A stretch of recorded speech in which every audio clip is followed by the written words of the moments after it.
Bismillahirrahmanirrahim. Assalamualaikum warahmatullahi wabarakatuh. Perkenalkan Ibu Mia Handini, nama saya Akbari Agung Fajari dari kelas IF 404, Prodi PDJ Informatika.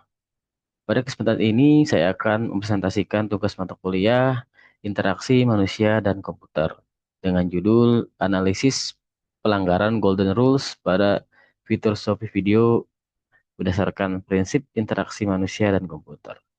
Dalam presentasi ini, saya akan membahas salah satu permasalahan termuka yang saya temukan pada fitur Shopee Video, khususnya saat digunakan pada perangkat iPhone, yang kebetulan saya sendiri adalah pengguna iPhone. Seiring perkembangan aplikasi e-commerce, saat ini platform seperti Shopee tidak hanya digunakan untuk berbelanja, tapi juga menyediakan berbagai fitur hiburan dan interaksi bagi penggunanya. Salah satu fitur yang cukup populer adalah Shopee Video, yaitu fitur video pendek yang mirip sebetulnya dengan TikTok dan dapat digunakan untuk melihat produk secara langsung. Namun ketika saya menggunakan fitur ini di iPhone, saya menemukan masalah pada antarmukanya. Saat video diputar, tombol navigasi utama seperti home atau beranda itu menghilang di layar. Akibatnya saya harus mengetikkan video terlebih dahulu untuk mengakses menu navigasi tersebut. Nah, permasalahan ini menarik untuk dianalisis karena berkaitan langsung dengan prinsip-prinsip desain antarmuka dalam interaksi manusia dan komputer. Sebelum masuk ke pembahasan masalah, saya akan menjelaskan terlebih dahulu mengenai Shopee Video. Shopee Video merupakan fitur yang dibuat untuk meningkatkan interaksi pengguna, sekaligus membantu penjualan produk. Melalui fitur ini, pengguna dapat menonton video pendek, melihat promosi produk, berinteraksi melalui komentar, dan bahkan langsung membeli produk yang ditampilkan tanpa harus keluar dari video.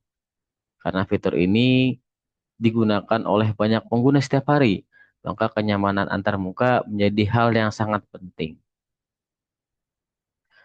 Pada slide ini, terlihat permasalahan utama yang saya temukan. Saat video sedang diputar di iPhone, tombol home atau beranda tidak terlihat. Yang muncul hanya kolom komentar dan elemen-elemen pada video. Nah, ini yang ditandai dengan warna putih. Kemudian, jika pengguna ingin kembali ke halaman utama, pengguna harus mengetikkan video terlebih dahulu. Setelah video dihentikan, barulah menu navigasi muncul kembali. Nah, menurut saya hal ini cukup mengganggu, terutama bagi pengguna iPhone, karena tidak memiliki tombol fisik home atau maupun back seperti pada sebagian perangkat Android. Nah, oleh karena itu, ketika navigasi muncul, posisi kolom komentar menjadi tertutup sehingga pelanggan harus memilih antara mengakses navigasi atau menulis komentar. Kemudian golden rules pertama yang menurut saya dilanggar adalah support internal locus of control.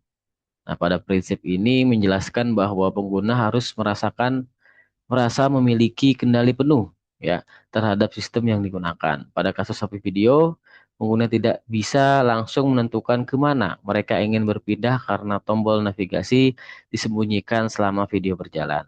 Dengan kata lain, sistem yang menentukan kapan pengguna bisa bernavigasi, bukan pengguna itu sendiri. Akibatnya, pengguna merasa kehilangan kontrol dan pengalaman penggunaan menjadi kurang nyaman. Kemudian golden rules berikutnya adalah permit easy reversal of actions.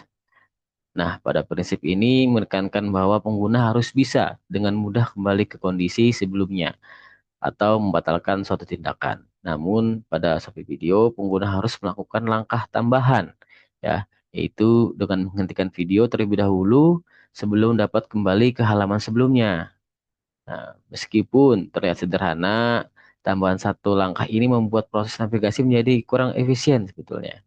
Semakin sering pengguna harus melakukan langkah tambahan, semakin besar kemungkinan muncul rasa frustasi saat menggunakan aplikasi tersebut.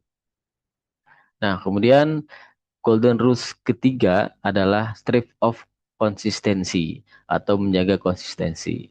Nah, pada gambar kita bisa lihat ya, di sini pada halaman utama Shopee, menu navigasi selalu terlihat dan mudah diakses oleh pengguna.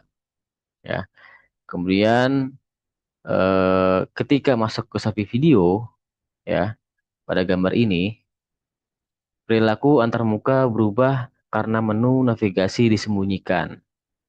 Ya, perubahan ini menciptakan pengalaman tidak konsisten, sehingga pengguna yang sudah terbiasa melihat menu navigasi di halaman lain tentu akan merasa bingung ketika menu tersebut tiba-tiba menghilang pada halaman Shopee Video. Nah, sebetulnya pada pengalaman pribadi saya pun, istri saya atau teman saya yang sedang atau meminjam handphone saya untuk melihat Shopee, ini terkadang bertanya kepada saya kebingungan, ya, ini seperti apa, kembalinya seperti apa ke home-nya. Nah, dari permasalahan yang telah dijelaskan sebelumnya, terdapat beberapa dampak yang dirasakan pengguna. Pertama, muncul kebingungan, ya, navigasi karena pengguna tidak langsung mengetahui cara kembali ke halaman berikutnya.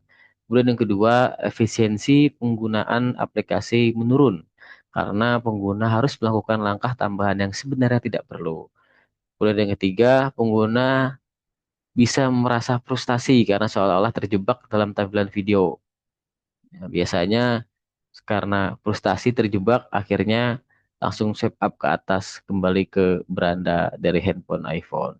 Dan yang terakhir, kepuasan pengguna menjadi kurang karena pengalaman penggunaan tidak berjalan secara mulus dan intuitif. Ya.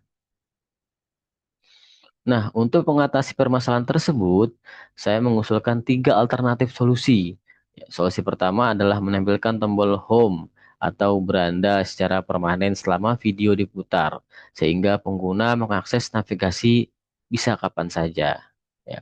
Kemudian, solusi keduanya adalah menambahkan floating back button yang selalu terlihat pada sudut layar tanpa mengganggu tampilan video ya. Di sini saya gambarkan nanti ada di sudut pojok kiri ya untuk tombol buttonnya ya. Kemudian solusi ketiga adalah mengubah posisi kolom komentar agar tidak bertabrakan dengan tombol navigasi sehingga kedua fitur tetap dapat digunakan secara bersamaan. Nah, melalui solusi ini pengguna akan memiliki kendali yang lebih baik. Navigasi menjadi lebih mudah dan tingkat frustasi dapat berkurang. Nah, pada slide ini kita bisa lihat ya perbandingan antara desain sebelum dan desain sesudah perbaikan. Nah, sebelum dilakukan redesign, tombol home disembunyikan pada saat video diputar sehingga pengguna harus menghentikan video terlebih dahulu untuk bernavigasi ya di sini gambarnya. Kemudian ya, setelah itu posisi kolom komentar juga menimbulkan konflik dengan area navigasi.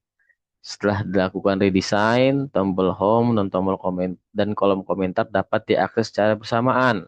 Ya, seperti ini. Jadi di atasnya adalah kolom komentar dan di bawahnya adalah tombol navigasinya, ya, tombol home-nya. Nah, kemudian setelah saya lakukan redesign, ya, seperti gambar tadi, itu tombol home dan komentar dapat diakses secara bersamaan. Ya. Kemudian pengguna juga dapat berpindah halaman kapan saja tanpa harus menghentikan video terlebih dahulu dengan adanya tombol back ada di pojok kiri atas. Ya, menurut saya solusi ini lebih sesuai dengan prinsip-prinsip interaksi manusia dan komputer karena memberikan kendali yang lebih besar kepada pengguna. Nah, sebagai kesimpulan, berdasarkan hasil analisis yang telah saya lakukan, fitur Shopee Video ini melanggar beberapa golden rules ya dalam interaksi manusia dan komputer.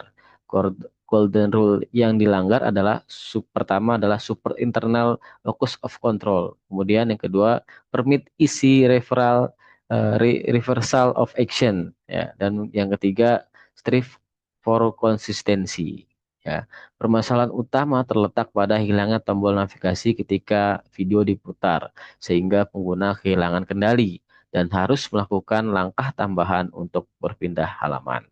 Solusi yang saya usulkan adalah menampilkan navigasi secara konsisten atau menyediakan alternatif navigasi yang selalu mudah diakses. Nah, dengan demikian, pengalaman pengguna dapat menjadi lebih nyaman, efisien, dan sesuai dengan prinsip desain antarmuka yang baik. Baik, demikian presentasi yang saya dapat sampaikan mengenai analisis pelanggaran Golden Rules pada fitur sub video. Terima kasih atas perhatian Ibu dosen. Kurang lebihnya saya mohon maaf. Wassalamualaikum warahmatullahi wabarakatuh.